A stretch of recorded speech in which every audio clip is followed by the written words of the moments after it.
The early life of Jose Protasio Rizal Mercado y Alonso Rialonda, or known as Jose P. Rizal. He was born in the lake shore of Calamba, Laguna at about midnight on Wednesday, June 19, 1861. His birth had almost cost the life of his mother because of his big head. After 3 days, he was baptized in a Catholic church and was rather, christened Jose in honor of San Jose. Jose Rizal education, Jose Rizal's first teacher was his mother, who had taught him how to read and pray and who had encouraged him to write poetry. Later, private tutors taught the young Rizal in Spanish and Latin, before he was sent to private school in Biñan. Rizal first studied under Justiniano Aquino Cruz in Biñan, Laguna before he was sent to Manila. As to his father's request, he took the entrance exam in Colegio de San Juan de Letran and studied there for almost 3 months.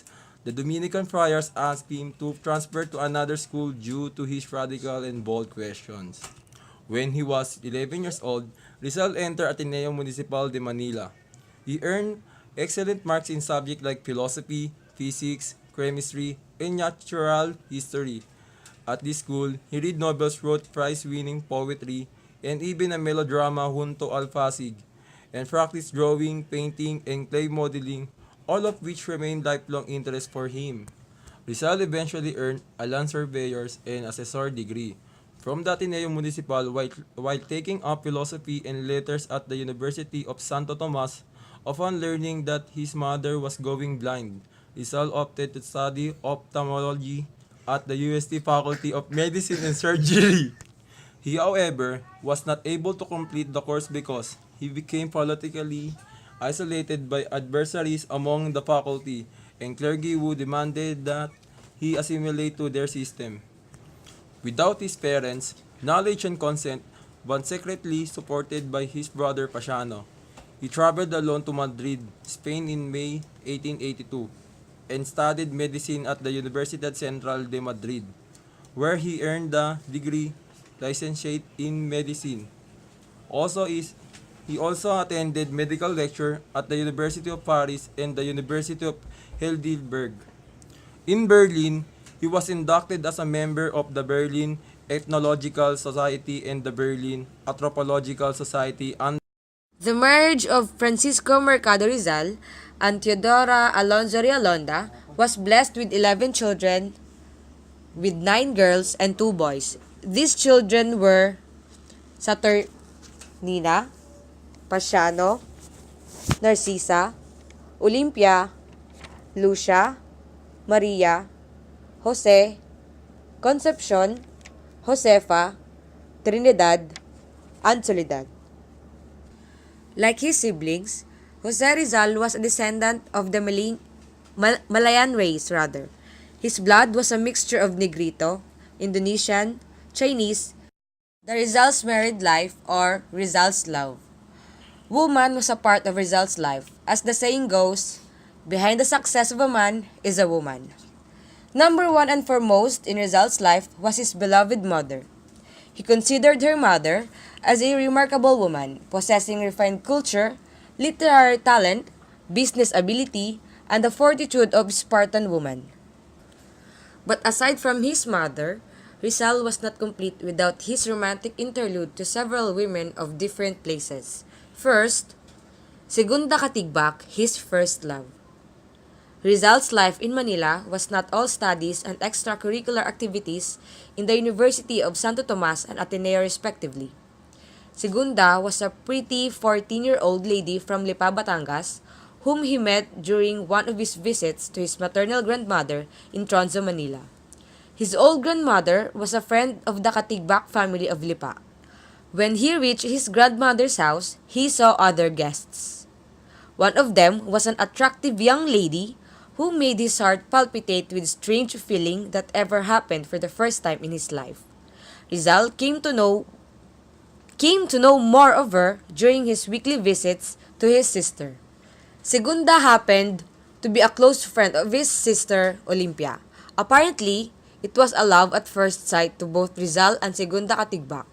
But their love was doomed from the start because the young lady was already engaged to be married to her townmate Manuel Luz.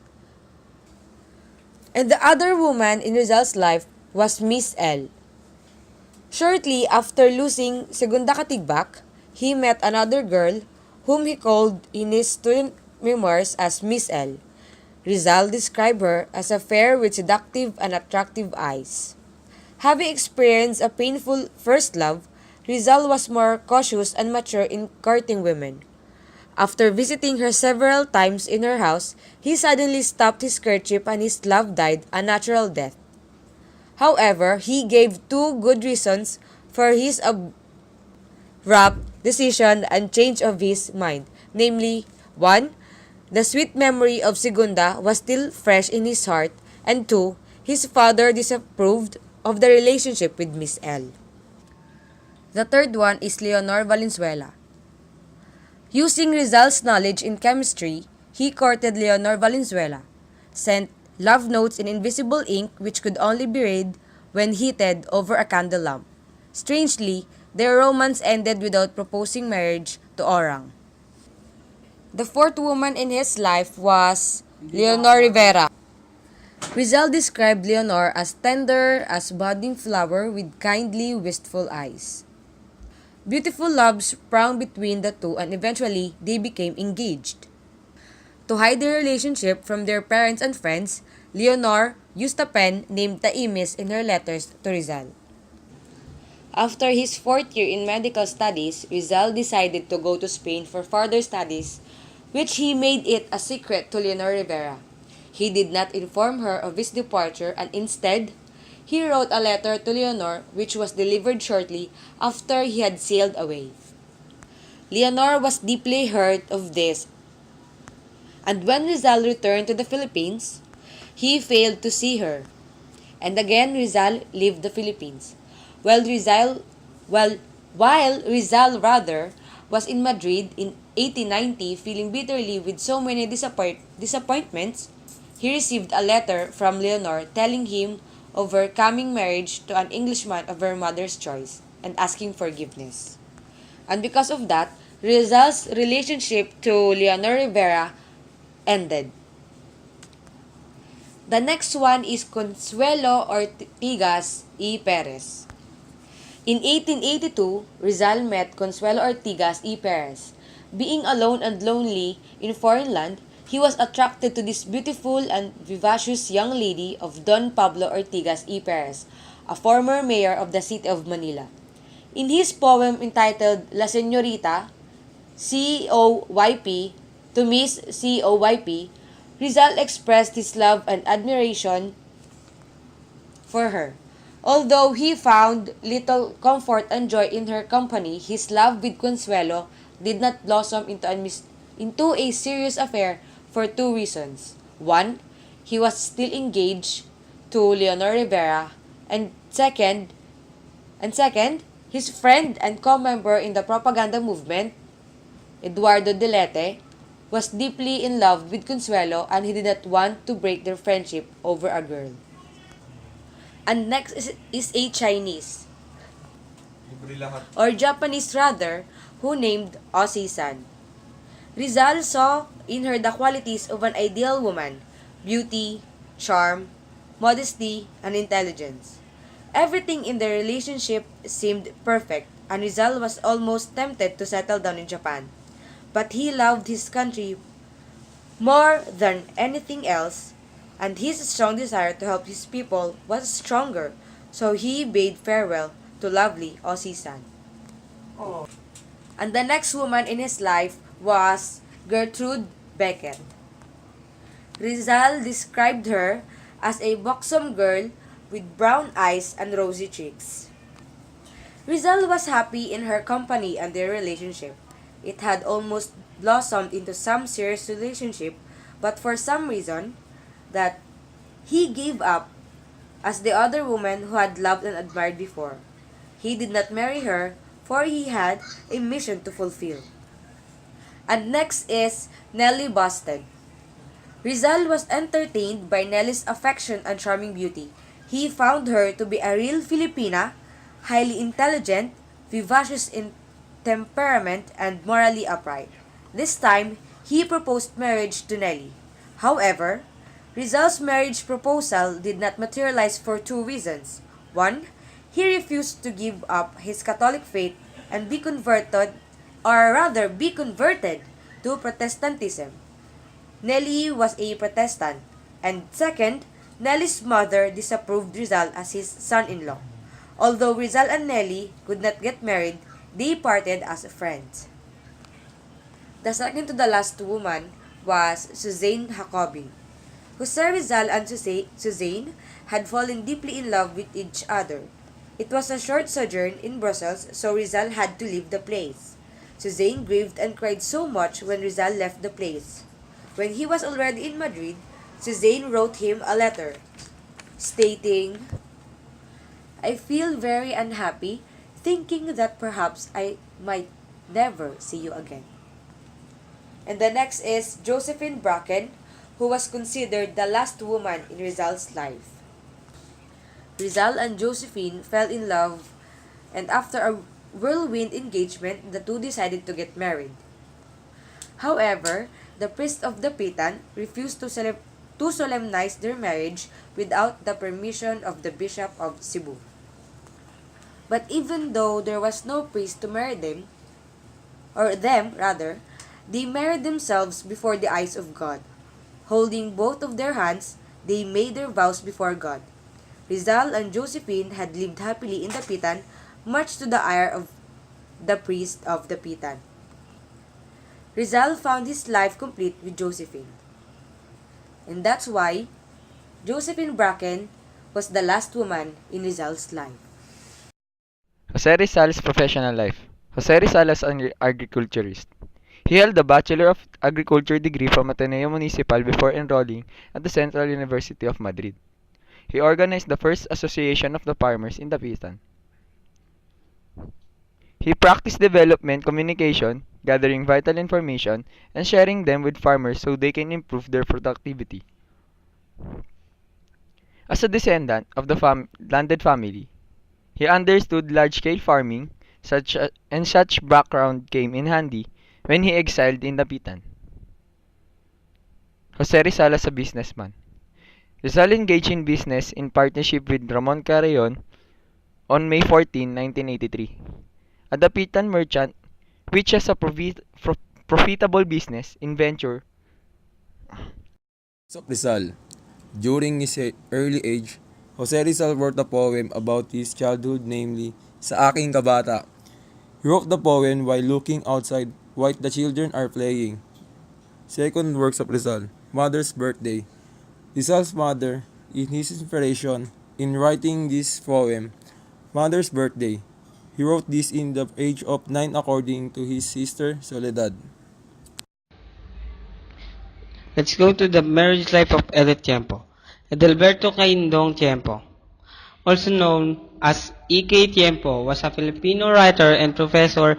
He and his wife Edith L. Tiempo are credited by Silliman University with establishing a tradition and excellence in creative writing and teaching of literacy craft which continues to this day. At that university, during his tenure, there he was department chair, graduate school dean, vice president for academic affairs, and writer in residence. Tiempo was also part-time professor in St. Paul University, Dumaguete, teaching fine arts, drama, and graduate school. Edith Tiempo was a poet, fictionist, teacher, and literary critic. She is known Filipino writers in English whose works are characterized by a remarkable fusion of style and substance, of craftsmanship and insight. Her two antagonized pieces are the Little Marmoset and the Bonsai. Her language has been marked as descriptive but unburdening. She is an influential tradition in Philippine literature in English, together with her late husband Edelberto K. Tiempo. She founded and directed the Silliman National Writers Workshop in Dumaguete City, which has produced some of the country's best writers. Tiempo's published works include the novel A Blood of Fern, 1978, The Native Coast, 1979, The Alien Corn, 1992, The Poetry Collections, The Tracts of Babylon and Other Poems, 1966, and The Charmer's Box and Other Poems, 1993, and the other short story collection, Abed Joshua and Other Story, 1964. Bonsai is one of her known works. It is part of the two pieces of her works that are famous rather in the Philippines. Bonsai is all about the love of a mother. But before I discuss about the meaning of bonsai, I will read first what it is. Bonsai. All that I love, I fold over once and once again, and keep in a box or a slit in a hollow post or in my shoe. All that I love? Why? Yes, but for the moment and for all time both. Something that falls and keeps easy. Son's note or dad's one gaudy tie. I wrote a picture of a young queen, a blue Indian shawl, even a money blue. Its utter sublimation. A feat this heart's control, moment to moment, to scale all love down, to cup hand size. Till seashells are broken pieces from God's own bright teeth. All life and all love are real. Things you can run and breathless hand over to the merest child. The poem Bonsai by Edith Tiempo is basically a poem talking about love. At first, it will be hard understanding the poem as it is. But as one reads this poem further, the more one would understand what the poem is trying to convey to its readers. This poem talks about how one could have the ability to seize such a huge thought and compact them down to something small, to be able to hand them over to one person to another. This poem is all about the love of mother, and this love is now being passed on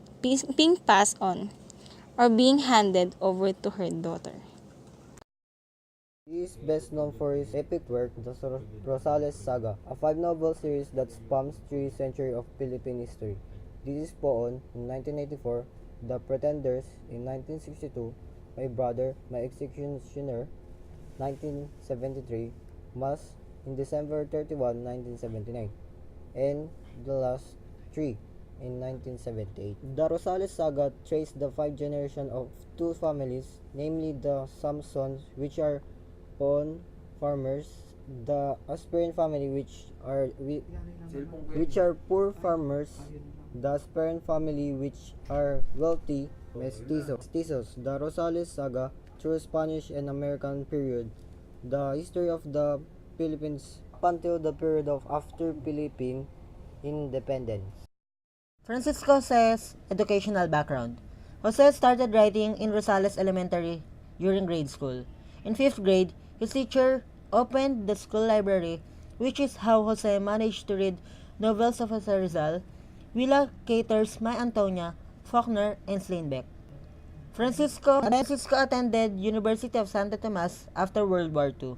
He dropped out and plunged into writing and journalism in Manila. In a year, he edited various literary and journalistic publications, started a publishing house, and founded the Philippine Brand of Pen, which is an international organization for writers. In a year, he edited various literary and journalistic publications, and started a publishing house, and founded the Philippine Branch of Pen, which is an international association of poets, playwrights, editors, essayists, and novelists.